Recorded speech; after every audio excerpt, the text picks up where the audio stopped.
It's just not practical to have silos. It's just not practical. There's no reason to have it. And really, you're at a disadvantage if you are, because if your competitor is building models that go cut across all go-to-market strategy, they're building a propensity to buy model. I'm making that up. It should be used, the output for a unified go-to-market has got to be used by sales, marketing, customer service, Mm, strategy. yeah. When you're saying this customer is the one I want to prioritize or this prospect, you want every I mean, just from a practical implementation standpoint, your digital team, your field marketing team, your sales force, your service support when they call in, your your annual strategy, all to be singing the same tune about that account or that customer, right? You wouldn't want them all to come up with different conclusions. If you think about it, not only is it a waste of data, a waste of storage, a waste of data scientists' time to have multiple models, but you just have your approach to the market is going to be schizophrenic. Okay, this one is high potential. This division says they're not high potential. This one's anyway. I mean, you could see that all the way to the unified go to market and a unified approach to the customer, whether you're in B2C or B2B, data all the way through has got to be one unified approach. Does that make sense? Yeah, exactly.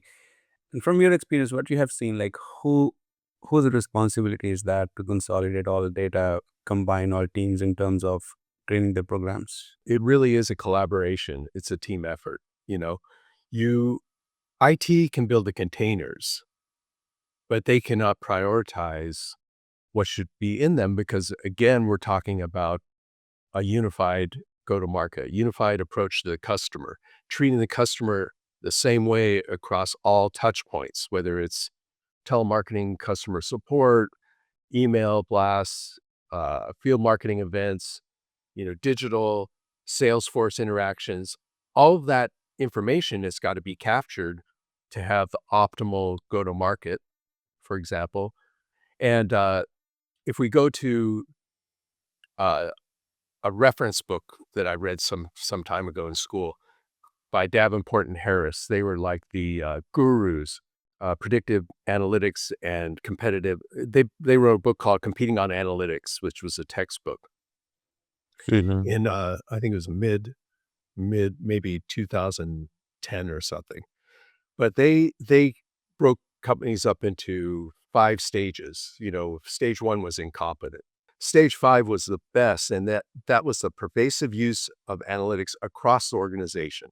So you didn't have, say, a marketing group that was really stellar on using machine learning and so forth, and statistical analysis, and a sales group that was left behind. Everyone across the board had shared the same capability, same same models, same analysis, and that, of course, means the same data. Because if you're using different models, even with the same technique, you're gonna have different results.